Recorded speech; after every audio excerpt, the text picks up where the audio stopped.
কারণ এটা কি বিষয়ে বলেছেন আল্লাহ? বলছে তোরা গবেষণা চালা, তোদের ব্রেনকে চালিয়ে দে, বন্ধু বান্ধবকে ডেকে নিয়ে আয়। ওয়াইন কুনতুম ফি রাইবিন মিম্মা নাযালনা আলা আবদিনা فأتوا بسورة من مثله وادعوا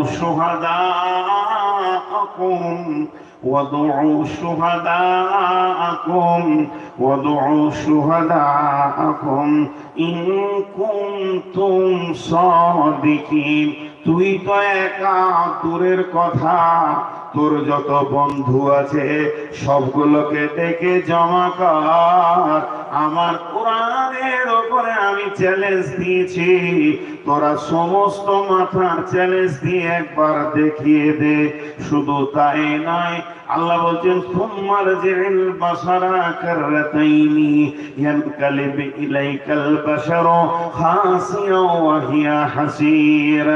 আমার সৃষ্টি জগৎ আসমানের দিকে তুই তাকা, আবার তাকা, আবার তাকা, একটা ভুল বের করে দে। তাকাতে তাকাতে তোদের চোখগুলো ক্লান্ত হয়ে ফিরে আসবি। আমি রবের গবেষণাগারের ভুল দেখাতে পারবি না। শুধু আসমান জমিন আল্লাহ বলেননি, আল্লাহ এক জায়গায় হাত মেরেছে, ওমিন আয়াতিহি আন খালাকা লাকুম মিন আনফুসিকুম আজওয়াজান লিতাসকুনু ইলাইহা ওয়া জাআলা বাইনাকুম মাওয়াদ্দাতাও ওয়া রাহমা ইন্না ফি যালিকা লাআয়াতিন লিকাওমিন ইয়াতাফাক্কারুন।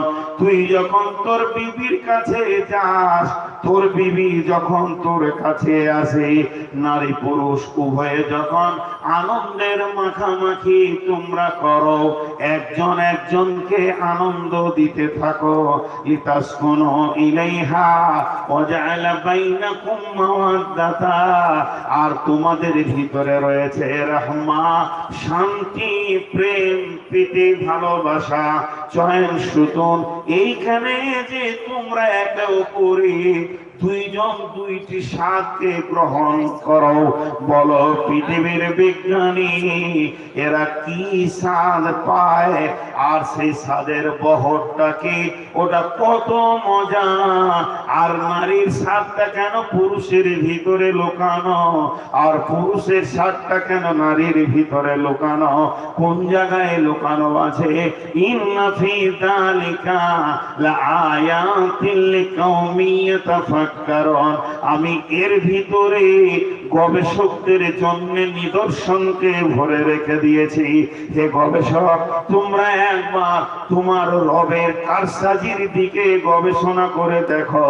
তোমার রব এমন কারিশমা পৃথিবীর ভিতরে বানিয়ে রেখেছে, তোমরা হাজার চিন্তা করলো সেই গবেষকের এতটুকু উৎসুকে বের করে দিতে পারবে না।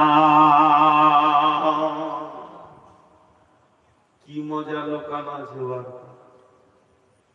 ভাতের ভিতরে, কি স্বাদ খালি বলে দেয় আল্লাহ বলছে, আর বাকি তরকারি পরে বলবো, খালি ওইটা বলে দে মুখে যে ওর স্বাদটা কি। কত বড় বৈজ্ঞানিক তোরা চ্যালেঞ্জ দিচ্ছেন আল্লাহ। প্রকৃত জ্ঞানীকে চারটা জিনিসকে নিয়ে গবেষণা করবে আল্লাহ বলছেন। একটা হলো আসমান সৃষ্টি, আসমানটা কেমন করে হলো। একটা হলো জমিন সৃষ্টি, জমিনের কি কারিশমা আছে। আর একটা হলো রাত, আর একটা হলো দিন। এই চারটা জিনিসকে নিয়ে যে গবেষণা করবে, এই চারটা জিনিস যার মাথায় এসে যাবে, সে একটা জিনিসকে খুঁজে পাবে, সেই একটা করে বলছে।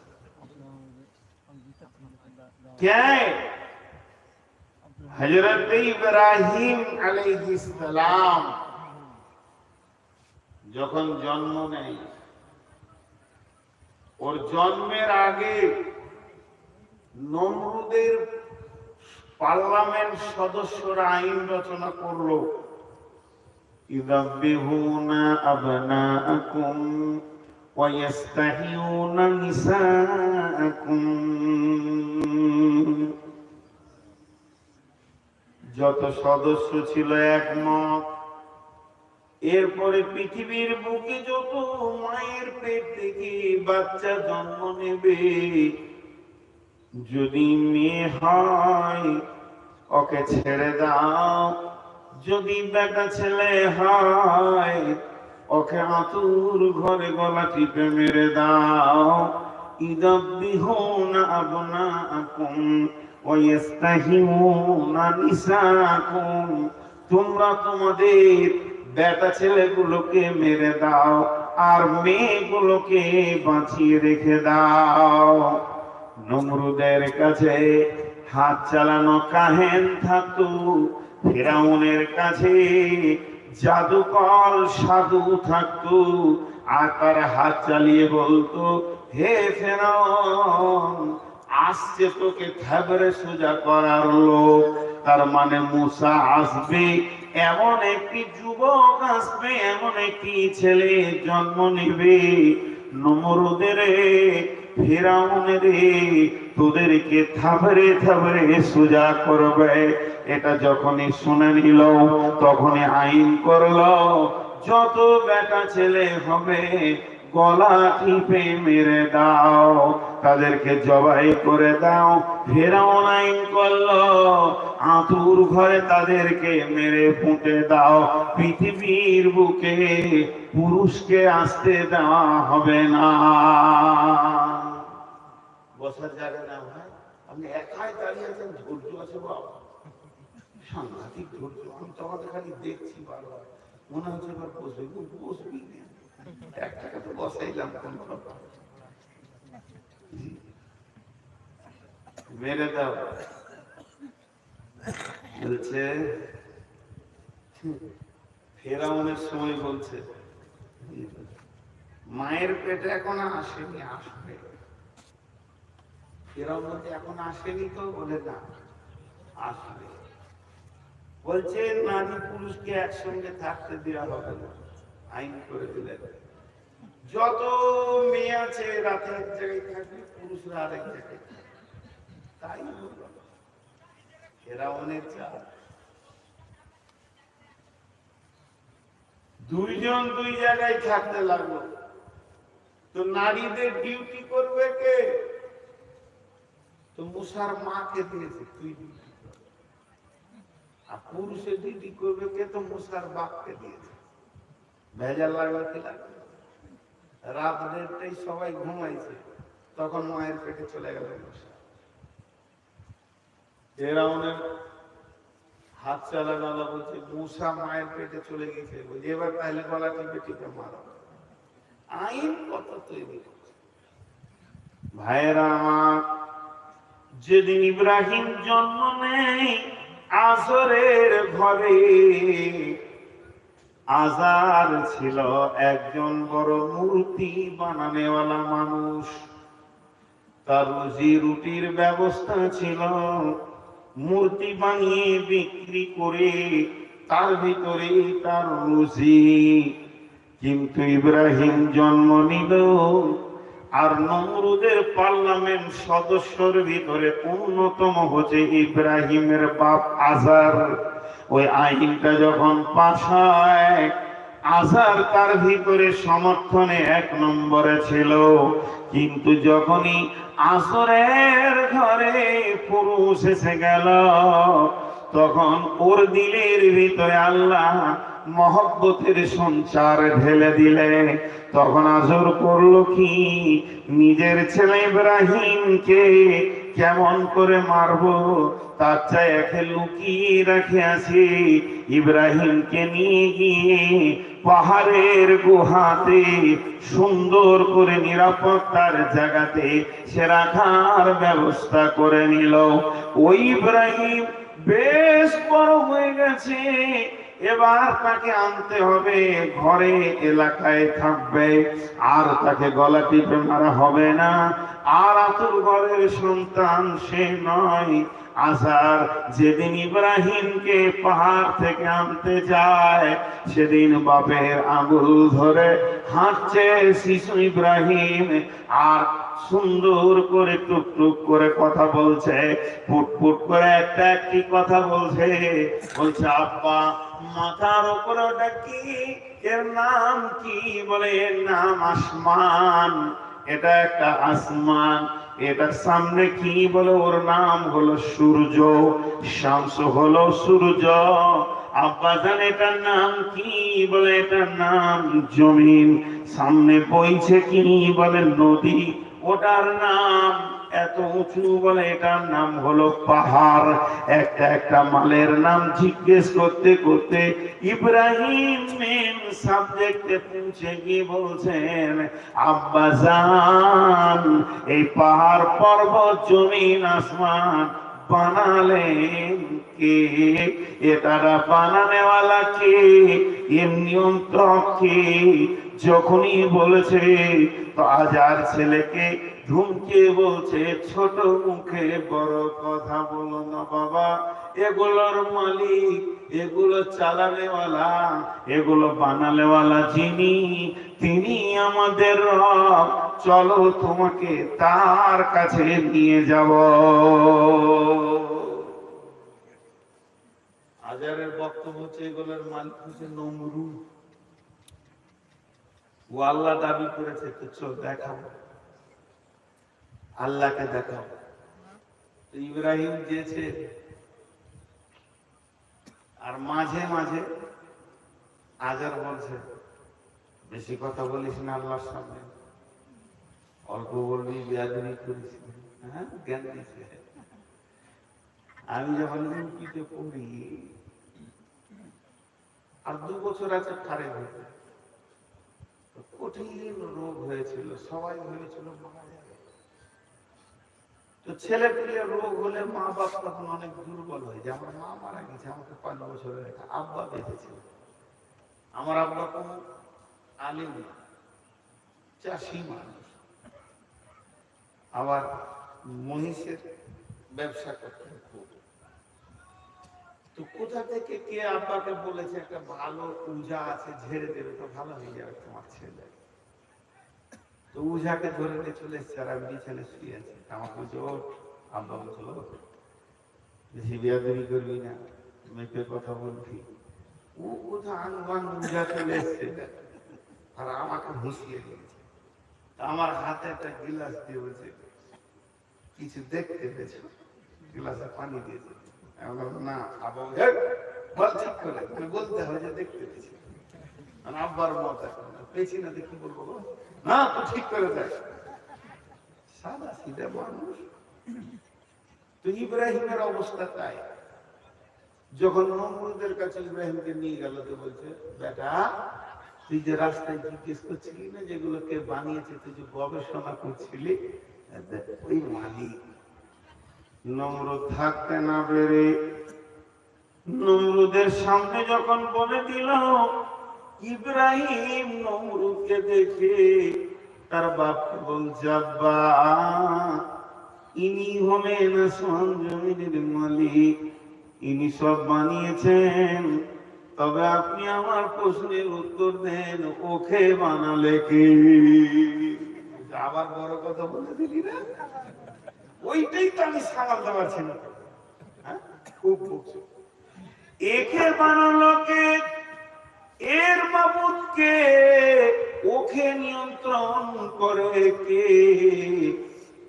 নমরুদের এই কথা শোনার পরে পরে ইব্রাহিম যখন বলে ফেলেছে, নমরুদ শুনে ফেলেছে, তো নমরুদের বিবেকের দরজার হুড়কা খুলে গেছে।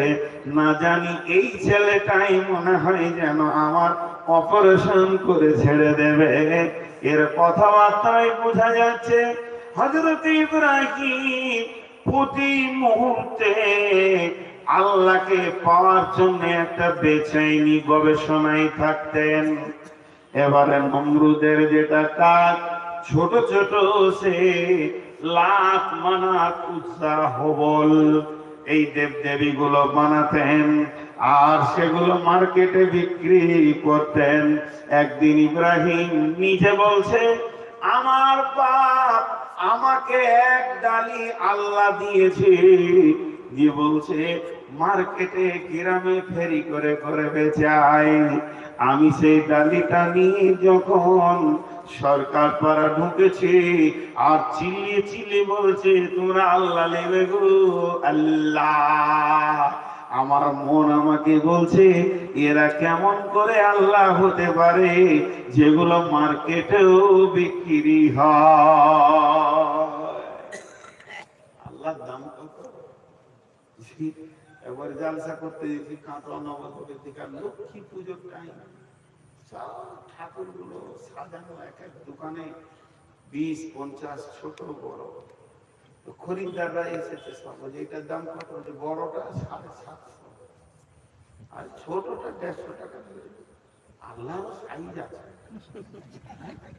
আল্লাহর দাম কম বেশি আছে, বিক্রি করছে ওনারা। এখানটা আল্লাহর বাজার, চারিদিকে খালি মাবুদ দেখা গেছে। ইব্রাহিমের অবস্থা তাই। ইব্রাহিম বলছে আমি কি করব, বাপের হুকুম, বের হয়েছি গাঁদে বিক্রি করতে। আল্লাহ আল্লাহ কেমন লাগবে বলতে শুনতে আমার ভাই, আল্লাহ বিক্রি করতেছি, 4টা আল্লাহ বিক্রি হলো আছে।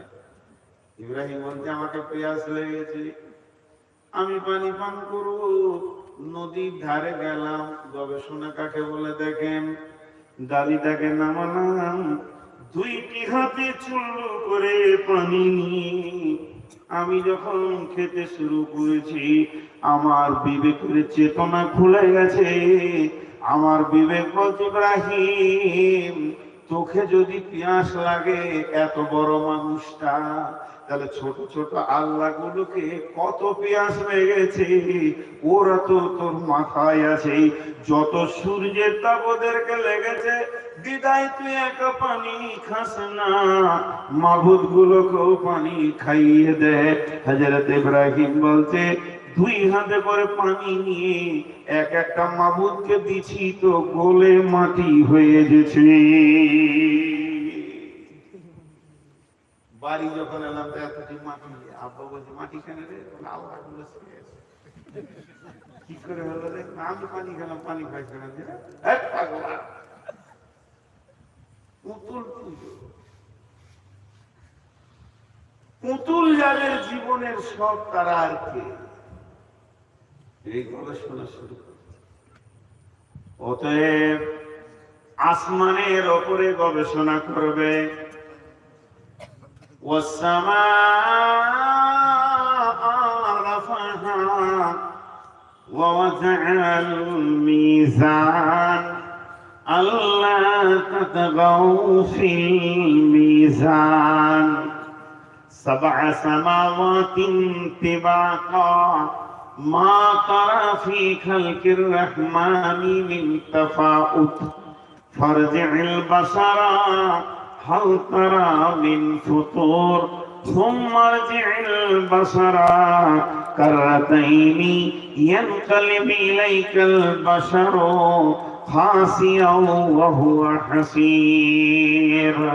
আল্লাহ তাবারাক ওয়া তাআলা বলছেন শোন, আমি আসমানকে তোদের মাথার উপরে প্রসারিত করে রেখেছি, যার কোন স্তম্ভ নাই, এটা আমার কুদরতের হুকুমে দাঁড়িয়ে আছে।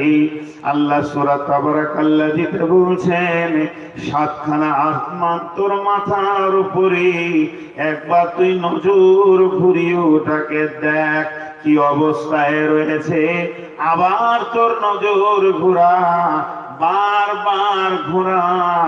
রহমান ফি খালকিল্লাহ, ফি খালকিল্লাহ না বলে খালকির রহমান বলেছেন। এখানে আল্লাহ বললেন না, রহিম বললেন না, রাজ্জাক বললেন না, রহমান বলার ব্যাপারে লম্বা ব্যাখ্যা ঢুকে আছে। তিনি যে আসমানকে ধরে আছেন তিনি হলেন রহমান। এই সিফাতের উপরে আসমানটাকে মাথার উপরে রেখেছে। যদি তিনি রহমান মেহেরবান না হতেন, তারই আসমানের নিচে যা আমরা বেঈমানি করছি, একবার চাপ মেরে দিলে হামালদাসকে আর লাগতো না, মানুষ সব শেষ হয়ে যেত। তিনি মেহেরবান, আমাদের মতো বেঈমানের জন্য আসমানকে তুলে রেখেছেন। ফি খালকির রহমানি মিন তাফাউত, এর মধ্যে কোনো পার্থক্য নাই, কোন রকম কোন ফাটল তুমি খুঁজে পাবে না। ফারজিল বাসারা হাল তারা মিন ফুতুর, আবার তুমি তোমার নজরকে ঘোরাও, দেখো তুমি কোনো খারাপই দেখতে পেয়েছো কিনা। আমার আল্লাহ বলছেন, তোর রবের তৈরির ভিতরে তোরা কিছুই খুঁজে পাবি না।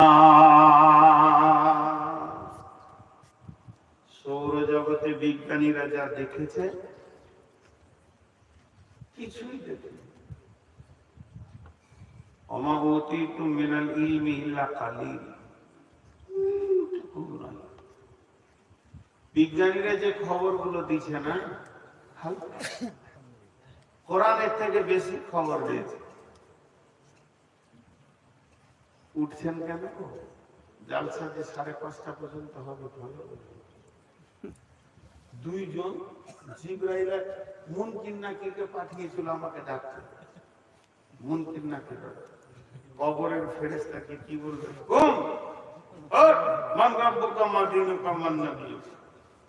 আমি ঘুমিয়েছি, হুটপাট চলে 3টে কথা শুরু করে গেল। আমি অনেকক্ষণ চিন্তা করলাম বসে বসে, যারা মানুষ না ফেরেশতা না জিন না জিবরাইল, একটা মানুষ ঘুমিয়ে থাকলে তাকে কিভাবে উঠাতে হবে সেটা 3টে বলতে উঠেন চলে।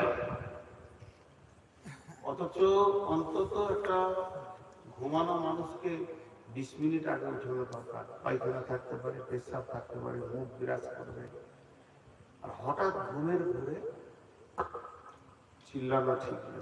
তার স্বপ্নের সঙ্গে যদি অ্যাডজাস্ট হয়ে যায়, বিরাট বিপদ হয়ে যাবে। আমি কোথায় ছিলাম? আমি মিশরে ছিলাম। যখন আমি ঘুমের স্বপ্ন দেখছি যে মিশরের টোটোর উপরে একটা জায়গায় যাচ্ছি, আর 2 ছেলেতে টোটোর সামনে ঝগড়া করছে, আর আমি দূর থেকে বাধা দিচ্ছি। ওই অবস্থায় এরা কি বলছে, আমি ভারতে এলাম কি করে, মাইকের শব্দ পাচ্ছি কেন? 10 মিনিট খালি দণ্ডিত হয়েছে, আর ওরা খালি বলতে চলে না, কেন হয়েছে চলে না। ফাঁসিতে চাপাবি না কি রে বাবা, না জালসার মঞ্চে নিয়ে যাবে? জি ভাই, তো আমি যে কথা আপনাদের সামনে বলছি, আসমান জগৎ নিয়ে বিজ্ঞানীরাও যে কথা বলেছে, পৃথিবী থেকে 13 লক্ষ গুণ বড় হলো সূর্য। সূর্য থেকে কয়েকশো বিলিয়ন বিলিয়ন কোটি গুণ বড় হলো একটা তারা। আর একটা ছায়ার পথ আছে, গ্যালাক্সির ভিতরে কয়েক কোটি তারা রয়েছে।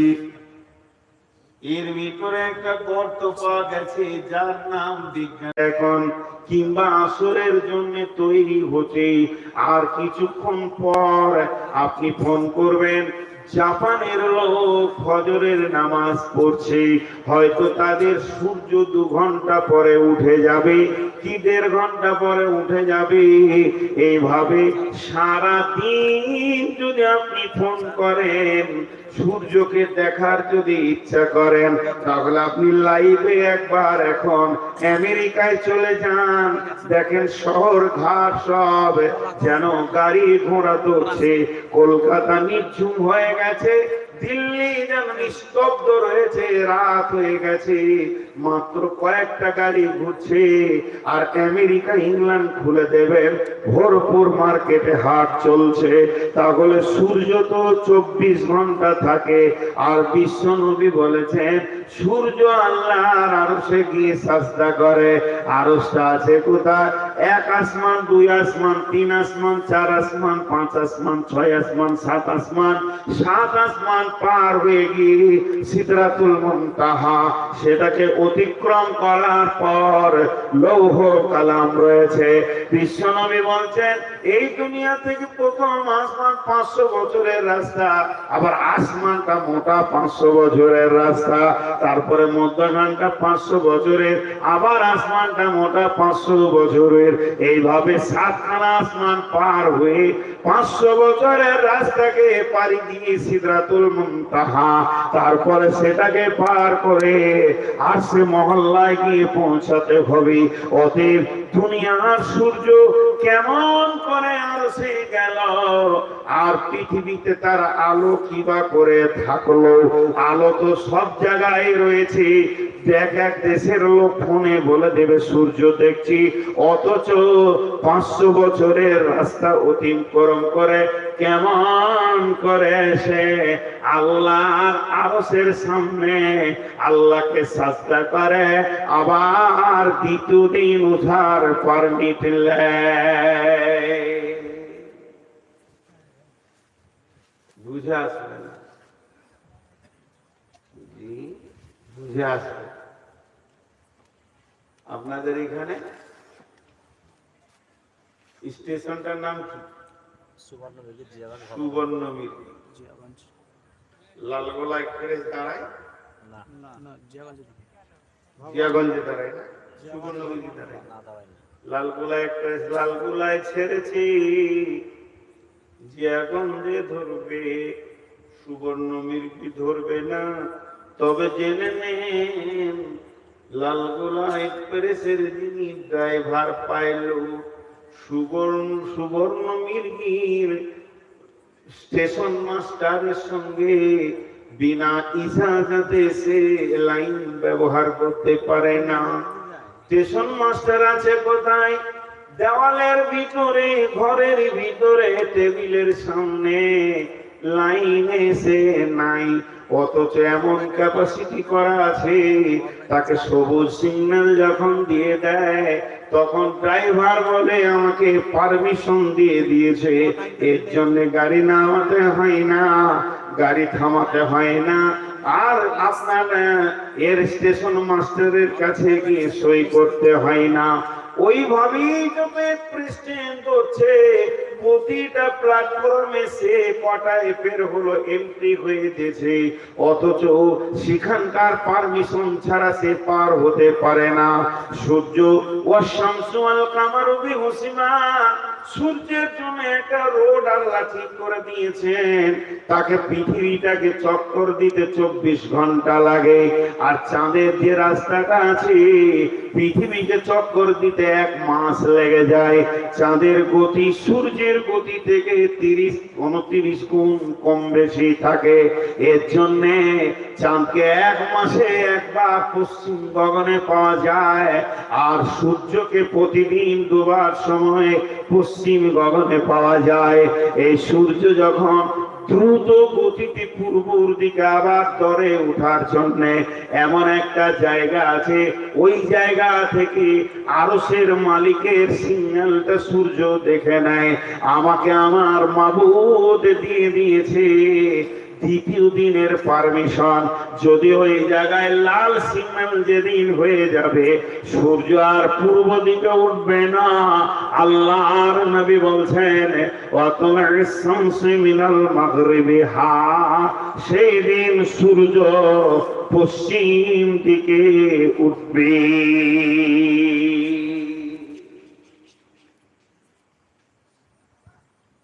সূর্যোদয়, এটা হলো আকাশ জগৎ। গবেষণা করে শেষ করা যাবে। জি, আর অনেক কথা। চলেন, যে জমিনটাতে বসে আছে, মাটিটা হাতে নিয়ে দেখেন কি জিনিস দিয়ে তৈরি। বিজ্ঞানীরা বলছে 15-16টা জিনিস আছে। 15টা টাকা 150 টাকা বানিয়েছেন মাবুদ। একই মাটিতে ফসল ফলে অম্ল তিক্ত ঝাল, সেই মাটিরই উপাদান সাদা বেগুনি লাল। একই মাটি একই সরিয়াম, একই ফরফরাস, মাটির উর্বরতা নিয়ে মরিচের গাছটা উঠেছে, বিষ জ্বলন ফল দিয়েছে, আখ উঠেছে, মিষ্টি শরবত দিয়েছে, খেজুর উঠেছে, মিষ্টি সম্পূর্ণ ফল দিয়েছে, আম উঠেছে। আমের যে কি স্বাদ পৃথিবীর কোনো ভাষা নাই। বিভিন্ন রকম আম রয়েছে, জাম রয়েছে। আমার রব মিনারেল ওয়াটার খাওয়ার জন্য কত ব্যবস্থা আমরা করেছি, কিন্তু সব থেকে দামি মিনারেল ওয়াটার গাছের ভিতরে পানিটা নিয়ে গিয়ে ডাবের ভিতরে ভরে দিয়েছেন।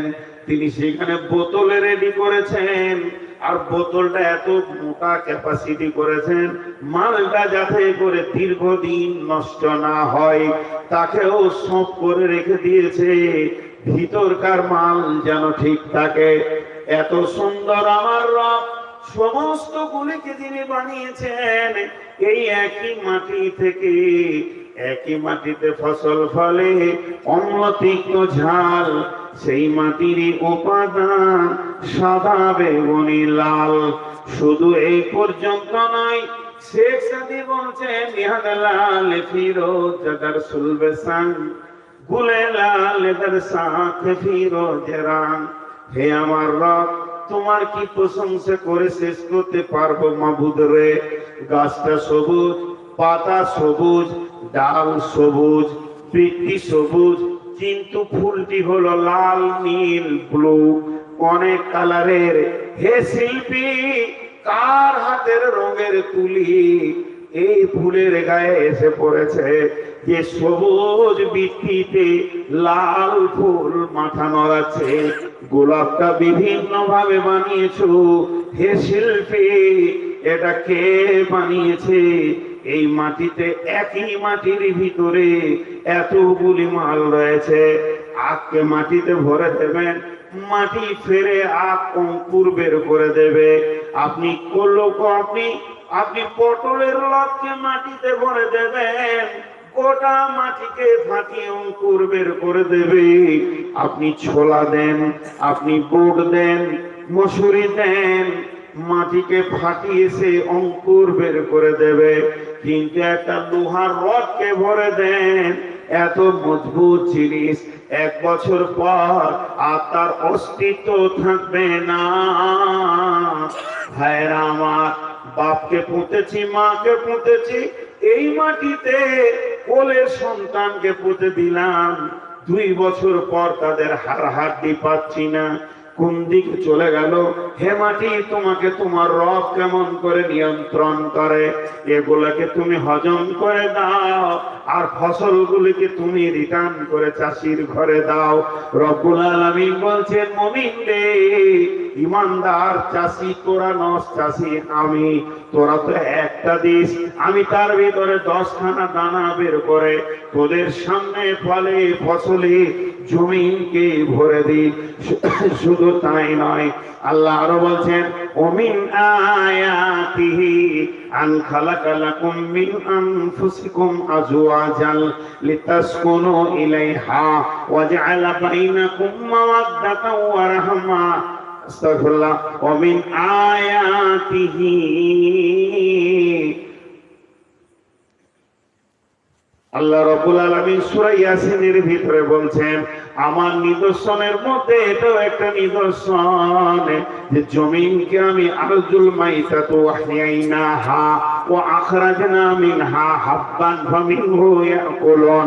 আমি জমিনকে প্রতি বছর মেরে দিই, জমিন প্রতি বছর একবার মরে যায়, আবার আমি তাকে জীবিত করি, ফাহিয়ানাহা, আমি তাকে জীবিত করি। আর যখন তাকে জীবিত করি, 1 দিনের করি না, 2 দিনের করি না, 5 দিনের করি না, একবারে 16-18 বছরের যুবতী বানিয়ে দিই। আর সে তখন বিচনের জন্য অপেক্ষা করে। আসমানের পানি যখন জমিনের গায়ে পড়ে যায়, তো জমিনের যৌবন তত্তর করে উত্তাল হয়ে যায়। আল্লাহ বলছেন, এর এরপরে সেই জমিনে তোরা বিচন দিস, আর আমি সেই পিছনে রিটার্ন ফল তোদেরকে যখন আমি দিই সেগুলো তোরা খাস। আর তাই নয়, এই জমিনের ভিতরে তোদের জন্য ফিল্টার করা পানি কুলকুল করে নিচে বয়েছে, যারা তোরা পাইপ দিয়ে তুলিস, ঝর্ণা বয়েছে, নদী বয়েছে, এগুলোকে তোরা পান করিস। কুলু ওয়াশরাবু হানিয়াম বিমা কুনতুম তা'মালুন, খাও পান করো, দুইটা জিনিস আমি জমিনে তোদেরকে দিয়েছি। এই পর্যন্ত শেষ নয়, তারপরে তোরা পেট ভরে যখন খাস, আফালা ইয়াশকুরুন।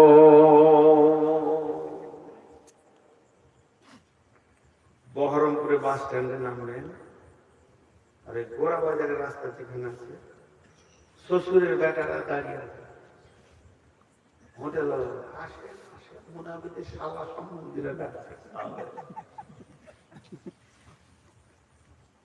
পয়সা নেবে না, খুব পরিচিত মানুষ, বড় ভাই আসেন,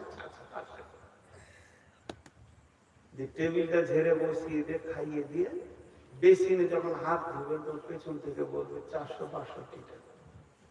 সারা লজ্জা, খাইয়ে পয়সা। আমি একবার কোন হোটেলে বলেছিলাম, ভালো দুটি ভাত খাইয়ে পয়সা দিতেন, যে আমার ঘর কত ভালো। তো ঘটনা হচ্ছে আসার খান পয়সা, আল্লাহ বলছে সারা জীবন আমি খাওয়াইছি, কদিন টাকা দিচ্ছিস বল? তোদের কাছে আমি টাকা চাই না, খালি একটা জিনিস চাই, খাওয়ার শেষে বলবি আলহামদুলিল্লাহ, বাস এটাই আমার হয়ে যাবে, আমি খুশি হয়ে যাব। কিন্তু খাওয়ার শেষে উঠে পড়ছিল ইংরেজি দোয়া করে দিলেন কুকুরের মতো, দিলেন আল্লাহকে শুকরিয়া, আফালা ইয়াশকুরুন। মানুষ বড় বেঈমান, কঠিন রোগ। কদিন আগে যে রোগ হচ্ছিল কঠিন, 4 বন্ধুতে গাছতলায় বসেছে, বড় গাছের ছায়া খুব শীতল, ঠান্ডায় বসে আছে। যখন রোদটা ঠান্ডা হলো তখন ওরা হাঁটছে। 4 বন্ধুতে যে বসেছিল তাদের গল্প চলছিল, মুখ বন্ধ। কিসের গল্প? না কাঠের গল্প। কোন কাঠ ভালো, যে যত পারছে গাছের নাম করছে আর কাঠের নাম করছে। আর যাওয়ার সময় পাছা ছেড়ে বলছে এই শালা গাছ কোন কাজে লাগে না।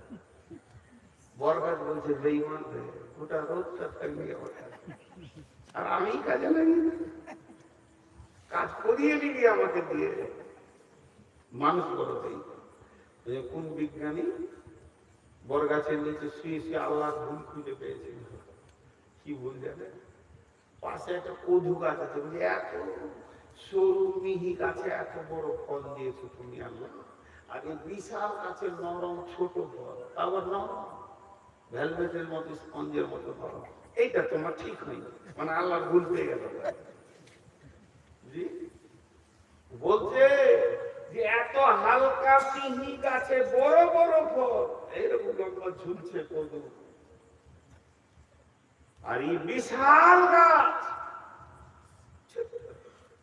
আর এমনি করে ট্যাঙ্গের উপরে ট্যাঙ্গ রেখে একটা সে করে মাথার উপর শুয়ে আছে, আর পাটাকে খাটিয়ে এরকম করে দিয়েছে, আর দাঁতে আঙুল দিয়ে করে হিসাব করছে আল্লাহ ভুল পেয়েছি। আর এমন সময় পাখিতে ফটল করে ঠুকরে দিয়েছে, আর একটা ফল এসে ওর নাকে পড়েছে, বরের ফল নাকে পড়েছে। তোর পেয়ে ফুটেছে, আল্লাহ তুমি ঠিকই করেছে, এটা যদি কদু হতো আজ আমার খবর ছিল, মাথাটা কি সাইজ হতো কদু হলে। জি আল্লাহর কোনো ভুল নাই। কদু গাছের নিচে কেউ শুতেও যাবে না, আরামও করবে না। আর বরগাছটা শীতল ছায়া বহন করে, মানুষ তার নিচে শুবে আরাম করবে। তুমি রব, তুমি আমাদের কত ভালোবাসো মাবুদ রে, যাতে করে ঘুমটা না ভেঙে যায়। এত নরম ফল দিয়েছো, গায়ে পড়লে কিছু হবে না। যদি কদু হয় তাহলে অবস্থাটা এখন কি ঘটে যেত। অতএব বন্ধুরে, এই গবেষণাগারে 2টি রয়েছে, একটা হলো আসমান আর একটা হলো জমিন। আর ওয়াক্তিনা ফিল লাইলি ওয়ান নাহারি, সারা পৃথিবীর বিজ্ঞানী যদি বলে রাত তুই সরে যা, আজকে ক্লাস করবো এখন আমি কলেজ চালাবো, হবে না। একুরিটি টাইমে দিন আর রাত, রাত আর দিন তার পেছনে দ্রুত গতিতে চলছে, কিয়ামত পর্যন্ত এক জায়গা হবে না। এই চারটা জিনিসের ভিতরে যে গবেষণা করবে, আল্লাহ বলছেন ইন্না ফি যালিকা লাআয়াতিল লিকাউমি ইয়াতাফাক্কারুন। আল্লাহ বলছেন ওমিন আয়াতি, আল্লাহ তাআলা বলছেন যে আমি যতগুলো জিনিসকে বানালাম, ইন্না ফি খালকিস সামাওয়াতি ওয়াল আরদি ওয়া ইখতিলাফিল লাইলি ওয়ান নাহারি লাআয়াতিল লিউলিল আলবাব। এই চারটা জিনিসের উপরে গবেষণা করবে গবেষকরা। গবেষণা করার পর কি পাবে? তারা একজনকে খুঁজে পেয়ে যাবে, তিনার নাম হচ্ছে রব, তিনি হলেন আমাদের আল্লাহ। বড় বড় বিজ্ঞানীরা যখনই তারা আসমানে গেছে, আল্লাহকে খুঁজে পেয়ে গেছে। আই তো ভারতবর্ষের একজন বিজ্ঞানী, সে চাঁদে গিয়ে ফিরে এসে মেয়ে ছেলে সুস্মিতা ব্যানার্জি, সে মুসলমান হয়ে গেল। আবার এখন কয়েকদিন আগে একজন আপনার কিনা স্পিকার কর্ণাটকে কেরলের বটে, সে নতুন করে মুসলমান হয়ে উমরা করে চলে আসলো। বন্ধুরা আমার, যখনই গবেষণায় নিজেকে ফেলে দিবে, সে আল্লাহকে খুঁজে পাবে। আর আল্লাহকে যখন খুঁজে পাবে, তার অবস্থাটা কেমন হবে আল্লাহ বয়ান করছেন। একটু আগে আমি বললাম এই গ্রামে 50টা যুবক আছে, 50টা যুবকের ভিতরে মাত্র 10 জন হলো শিক্ষিত, 40 জন মূর্খ। 40 জন যখন রাস্তায় চলবে তো বোঝা যাবে এইগুলোর ভিতরে মাল লোড হয় নাই। আর ওই 10টা ছেলে যখন রাস্তায় হাঁটবে তখন বোঝা যাবে এর ভিতরে মাল লোড হয়ে গেছে। তাহলে শিক্ষিত অশিক্ষিত ব্যবহারের ময়দানে বোঝা যায় কে আল্লাহকে পেল আর কে পেল না। কেমন করে আপনি বুঝবেন? আল্লাহ বলছেন আল্লাযীনা ইয়াযকুরুনাল্লাহা কিয়ামান ওয়া কুউদান ওয়া আলা জুনুবিহিম। যখনই সে আল্লাহ ওয়ালা হবে তখন সে আল্লাহকে পেয়ে যাবে। দাঁড়িয়ে দাঁড়িয়ে আল্লাহকে স্মরণ করবে, বসে বসে আল্লাহকে স্মরণ করবে, শুয়ে শুয়ে আল্লাহকে স্মরণ করবে। সর্ব অবস্থায় আল্লাহ যেন তার হৃদয়ে, আল্লাহ তার ব্রেনে, আল্লাহ তার জবানে লেগে থাকবি। জিকির করবে। খুব দুঃখ করে বলছে, আমার 70 পুরুষ আইলা হাদিস, আমিও আইলা হাদিস, কিন্তু দুঃখ করে যে কথাটা বলছি, আইলা হাদিসের ভিতর থেকে জিকিরটা চলে গেছে।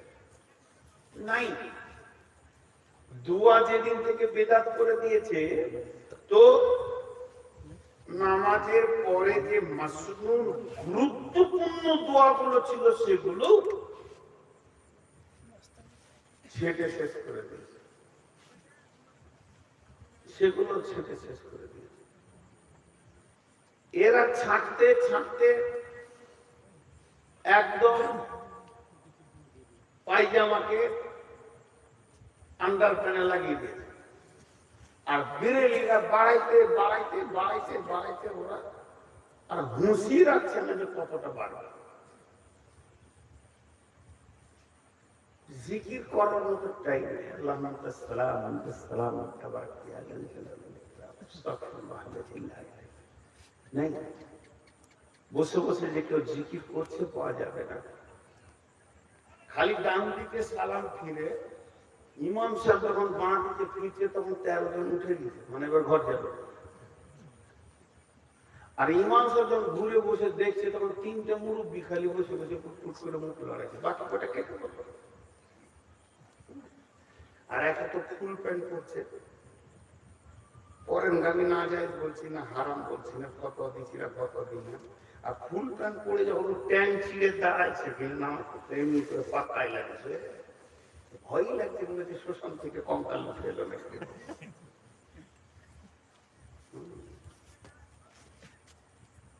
আর গোটা রমজানে আমি নাম করবো না, বড় বড় যেগুলো আমাদের মাথা, যাদের জুতা সহ্য করতে নাই, আমরা ফেতরা না টাকা, টাকা না ফেতরা, আর ওদিকে কর্ণাটকে মেরে শেষ করে দিলে, গুজরাটে মেরে শেষ করে দিলে, এ বিষয়ে কেউ মুখ খুলছে না। এ বিষয়ে মুখ খুলছে না, খালি ফতোয়ালে পড়ে আছে। ফতুয়া খুব কষ্ট লাগছে এই লোকগুলোকে নিয়ে, একটা সঙ্গে বিরক্ত লাগছে যে সমাজ এখন পানি চাইছে, ইয়ে এখন ডিজেল নিয়ে এসে দাঁড়িয়ে আছে। বিশ্ব তাকিয়ে আছে যে মুসলিমদেরকে নির্মম ভাবে কিভাবে হত্যা করা হচ্ছে। তিনটে আমি দেখেছি ফেসবুকে, না দেখতে পাচ্ছি, একদম পিস পিস করে দেবে। জি বলে এই অবস্থায় বড় বড় মাথাগুলো বলছে যে চাল দিবি না টাকা দিবি, ওইদিকে পিস হচ্ছে। এই বিষয়ে এই যুবকগুলো কালকে যে আগুনটা এখানে আছড়ে পড়বে না, পশ্চিমবঙ্গে তা নয়, বিহারে তা নয়, এই যুবকগুলো কোন সচেতনতা দিতে হবে বিষয়ে মুখ্য করেছে। কবি নজরুল আফসোস করে বলেছিল, বিশ্ব যখন এগিয়ে চলেছে আমরা তখন পিছিয়ে, বিবি তালাকের ফতোয়া করছে, হাদিসে কোরআন চলছে। আচ্ছা ফেতরা না টাকা, ওইটা এই বিষয়ে মরে গেলে বছর, সামনে বছর মনে হয় আর বলবে না, আবার সামনে রোজা ধরবে আর ওদের কটকটানি বেড়ে যাবে, শেষ হবে কবে? কে জান্নাত যাবে? জান্নাতটা খালি থাকে দেখবে।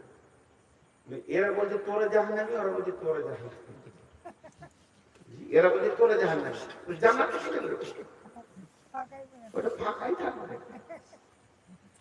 জি ঘটনা আছে।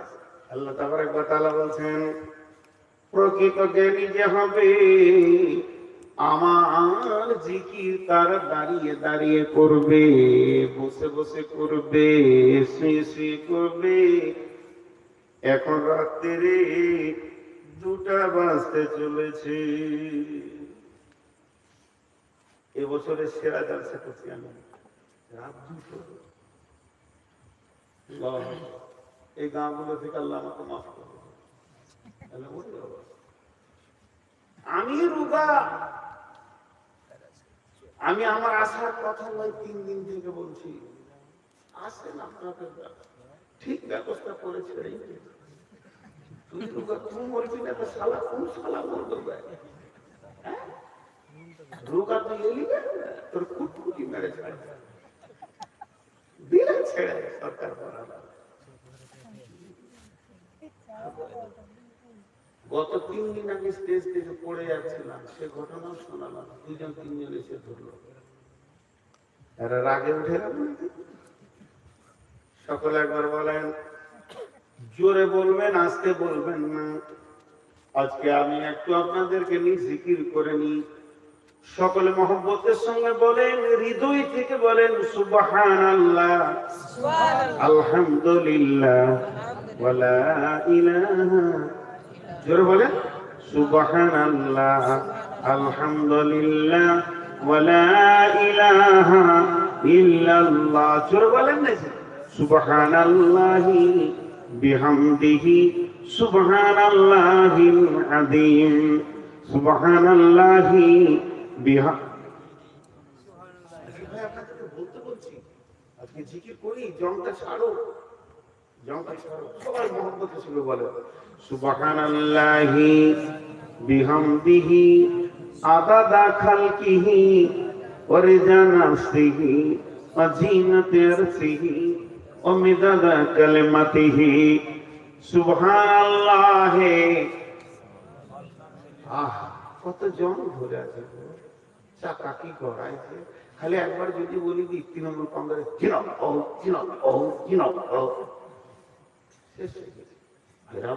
সুবহানাল্লাহি আলহামদুলিল্লাহি ওয়ালা ইলাহা ইল্লাল্লাহ শব্দদারি তসবিহ নিয়ে করে ওই নাম জপনা লা ইলাহা ইল্লাল্লাহ।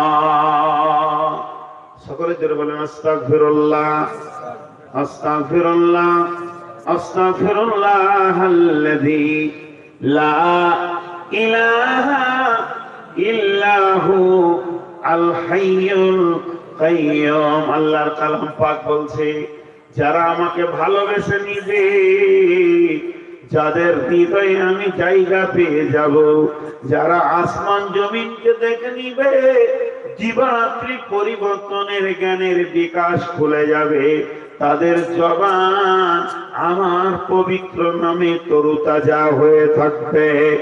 আল্লাহ তাবারাক ওয়া তাআলা বলছেন, আল্লাযীনা ইয়াযকুরুনাল্লাহা কিয়ামান ওয়া কুউদান ওয়া আলা জুনুবিহিম ওয়া ইয়াতাফাক্কারুনা ফী খালকিস সামাওয়াতি ওয়াল আরদি রব্বানা মা খালাকতা বাতিলান। তারা বলবে, হে আল্লাহ, আপনি যা বানিয়েছেন কোনটা বাতিল নয়। সুবহানাকা ফাকিনা আযাবান নার। গোটা নামাজটাই তো জিকির, গোটা নামাজটাই জিকির নয়। আকবার মানে কি? বড়। আকবার মানে আল্লাহু আকবার, আল্লাহ বড়, আল্লাহ বড়। সেই বড়টা কেমন বড়? সেই বড়টা আমার দাদুর মতো বড় না তাল গাছের মতো বড় না পাহাড়ের মতো বড়? আকবার বড় যেটা বলা হয় ওটা এমন বড় যার উপরে আর কোন বড় নাই। আল্লাহ হলো শেষ বড়। পৃথিবীর বুকে এমন একটি জিকির আছে, সেই জিকিরের পাশে করতে কথা বলা যায়, গুনাহ হবে না। আপনার কি না তসবিহ করতে করতে কথা বলা যাবে, ফোন ধরা হবে, গুনাহ হবে না। কিন্তু নামাজ এমন একটি জিকির, যখনই আপনি তাকবীর তাহরিমা বেঁধে নেবেন, সালাম ফিরার আগে পর্যন্ত কথা বলা যাবে না। আর একটা সেকেন্ড আপনার জিভ বন্ধ থাকে না, বায়াত বাইনি থেকে সালাম ফিরা পর্যন্ত। শুধু তাই নাই, কেউ ডাকলে আমি সাড়া দিব না, এই পর্যন্তই শেষ নয়। এখানে দাঁড়ানো আছে, বসা আছে, তাসাউদ আছে, রুকু আছে। পৃথিবীর যত প্রাণী যত রকম করে আল্লাহকে ডাকে, নামাজের ভিতরে একই সব আল্লাহকে ডেকে নেওয়া যায়। এর নাম হলো জিকরে আকবার। আল্লাহ তাবারাক ওয়া তাআলা বলছেন, ওয়ালা যিকরুল্লাহি আকবার। এর জন্য এমন একটা জিকির, আল্লাহর স্মরণ যখন আপনার জিভে বের হবে, তখন আপনার ভিতরে একটা পার তৈরি হবে, যে পারে আপনার অন্তর মজবুত হয়ে যাবে, ঠিক হয়ে যাবে। বাকি সমস্ত আমলগুলো কন্ট্রোলে চলে আসবে। আল্লাহ বলছেন, আলা বিযিকিরিল্লাহি তাতমাইন্নুল কুলুব। অন্তরের প্রশান্তি, অন্তরকে ভালো রাখে একমাত্র আল্লাহর জিকিরে। সকলে একবার বলেন সুবহানাল্লাহ, আলহামদুলিল্লাহ, ওয়ালা ইলাহা ইল্লাল্লাহু, আল্লাহু আকবার। একটা কথা জিজ্ঞেস করি, আপনারা আমাকে আবার উত্তর দেবেন। আচ্ছা, আপনারা বলছেন না কেন? যদি একটা ছোট ছেলে, দুটো ছেলে ঝগড়া করে উঁচু নিচু হয়ে যায়, এত হইচই লেগে যাবে, তখন আমরা বলবো থামেন থামেন থামেন। থামবেই না, থামবেই না। অথচ আল্লাহর পবিত্র নাম। আর রাত এখন 2টা, মাবুদ এখন আমাদের কাছে, গভীর রাত্রে আল্লাহ দিকে তাকিয়ে দেখছে যে এরা কতটা আমাকে ভালোবাসে। যদি একবার বলে দেওয়া হয় যে চিঠি এসছে তোমার, কি মমতার সঙ্গে 3 মিনিটের সাক্ষাৎ হবে, খুশিতে মুঠে দেবে। আরে মমতার সঙ্গে আমার কথা হবে রে, আর এখন আল্লাহর সঙ্গে আপনার কথা হবে যদি বলা হয়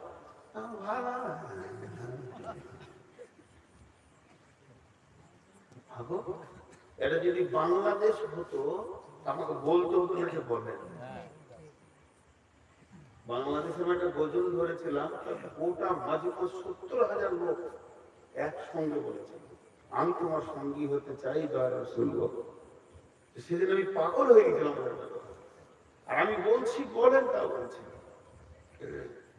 জি, আল্লাহ তাবারাক ওয়া তাআলা বলছেন ফাইযা কুদিয়াতিস সালাতু ফান্তাশিরু ফিল আরদি ওয়াবতাগু মিন ফাদলিল্লাহি ওয়াযকুরুল্লাহা কাসীরান লাআল্লাকুম তুফলিহুন।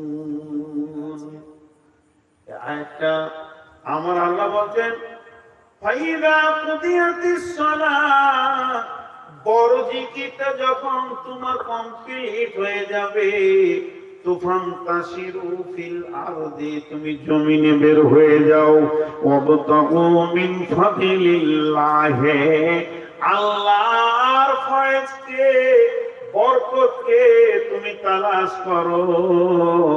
আর ওয়াযকুরুল্লাহ কাসীরা, তখন আবার বেশি বেশি জিকির করো। তাহলে এই জিকিরটা কেমন জিকির হবে? মাস্টার কাছে শিক্ষা দিতে কলেজে, আর এখানে বোর্ডে লিখেছে বড় একটা অঙ্ক, আর ওই সময় জিকির করলে অঙ্ক ভুল হয়ে যাবে। দাঁড়ির পাল্লাতে আপনি মাল ওজন করতে শুরু করেছেন, যদি সুবহানাল্লাহ আলহামদুলিল্লাহ ধরলেন তো মা ভুল হয়ে যাবে। আমি যে কোনো কাজে যান, এখানে জিকির শিক্ষক, তোমার কাছে ছেলের জীবনটা আমানত আছে, খবরদার তুমি খেয়ানতি করবে না, আল্লাহকে স্মরণ করো। এখানে নামাজ পড়ো, আল্লাহকে স্মরণ করো। চাষি জমি তোমাকে খেতে দেয় না, খেতে দেনেওয়ালা আল্লাহ, আল্লাহকে তুমি স্মরণ করো। আল্লাহ সূরা বাকারায় বলেছেন চাষি তোমরা নও, চাষি হলাম আমি, ফসল ফলাই আমি, অঙ্কুর বের করি আমি নষ্ট করে দিলে তোমরা ফল পেতে না। অতএব মাবুদ তিনি কিছুই আমাদের কাছে চাননি, সারা বিশ্ব নিয়ন্ত্রক শুধু চেয়েছেন তার পবিত্র নামটা আমাদের জবান থেকে বের হবে। মহব্বতের সঙ্গে হৃদয় থেকে বলি সুবহানাল্লাহ, আলহামদুলিল্লাহ, ওয়ালা ইলাহা ইল্লাল্লাহ। একবার বলুন সুবহানাল্লাহ, আলহামদুলিল্লাহ, ওয়ালা ইলাহা ইল্লাল্লাহ। আল্লাহ চেয়েছে শুধু এইটুকু, জিকির করো। জিকিরের ক্ষমতা কতটা? এই প্যান্ডেলটা সমান ধরনের একটা পাথর আছে, এই প্যান্ডেল স্টেজটা সমান একটা পাথর, আর এইখানে আপনি ঘর করবেন, পাথরটা 2 ফুট সরে গেলে অসুবিধা হবে না, যতটি লোক আছে সব হিলে না। জিসিবি লাগবে দুটো, তবে হটানো যাবে। কিন্তু একজন বলছেন না, জিসিবি লাগবে না, ঠেলতে হবে না, বস আল্লাহর নাম নিয়ে জিকির কর, পাথরটা সুরসুর করে সরে যাবে। যাবে যাবে যাবে আল্লাহর নামের এমন ক্ষমতা আছে, পাথর সরে যেতে বাধ্য হবে। মাবুদকে যদি মাবুদের মতো ডাকা হয়, বলে দলিল কি? সহিহ বুখারীর হাদিস, বিশ্বনবী বর্ণনা করছেন, বনী ইসরাইলের 3 বন্ধু পাহাড়ের ধারে বেড়াতে গেছিলেন। তারা ঝড় বৃষ্টিতে মরতে ঢুকেছিল, একটা পাথর এসে মুখে আটকে গেল। 3 জনের শক্তি বেশি, রক্তের ক্ষমতা দিয়ে হিলাতে পারলো না, ভেবে নিল আমাদের শরীর সমাধি হয়ে যাবে। পৃথিবীর মিডিয়া আমলকে সামনে রেখে বলছি, তোমাকে স্মরণ করেছি, পাথরটা সরিয়ে দাও। পাথর সরে গেল। তিনজন গর্ত থেকে বের হয়ে এলো। তাদেরকে শক্তি লাগেনি, লেগেছিল শুধু আল্লাহর স্মরণ এবং নেক আমলকে সামনে রেখে দোয়া। অতএব বন্ধুরে, যদি তাদের মতো আমাদের ঈমান থাকে, পাথর সরে যাবে। বিনা নিঃশ্বাসে মানুষ বেঁচে থাকতে পারবে না। মুখটা নাকটা বন্ধ করে দিলে এখনই মরে যাবে, 2 মিনিট বাঁচার ক্ষমতা নাই। কিন্তু হযরত ইউনূস 40 দিন বিনা অক্সিজেনে বেঁচেছিলেন, শুধু আল্লাহর নামের জিকির করে। যখন মাছ ইউনূসকে গিলে দিল, জিবরাইল আমিন গিয়ে মাছের পেটে বলছে, ইউনূস বলতে থাক লা ইলাহা ইল্লা আনতা, বলেন লা ইলাহা ইল্লা আনতা সুবহানাকা ইন্নী কুনতু মিনাজ জালিমিন। ইউনূস রে, এটাই তোমার খাবার, এটাই তোমার পান করবার, এটাই তোমার অক্সিজেন, এই তোমাকে পৃথিবীতে রিটার্ন করবে। অতএব আল্লাহর নামের এমন একটা ক্ষমতা রয়েছে, আপনার শ্বাসের প্রয়োজন নাই। ইব্রাহিমের মতো যদি ঈমান হয় তো আগুনের ভিতরে সময় কেটে যাবে, আনন্দ চিত্তে। আগুন পোড়াতে পারে না, পোড়ানোর ক্ষমতা আগুনের নাই। আল্লাহর হুকুম যতক্ষণ পর্যন্ত না হবে, আল্লাহ আগুনকে বলেছেন, ইয়া নারু কুনি বারদাও ওয়া সালামান আলা ইব্রাহিম। অতএব বন্ধুরে, মেন হ্যান্ডেল যিনি করছেন তিনি হলেন আল্লাহ। আজকের বক্তব্যের বিষয়টা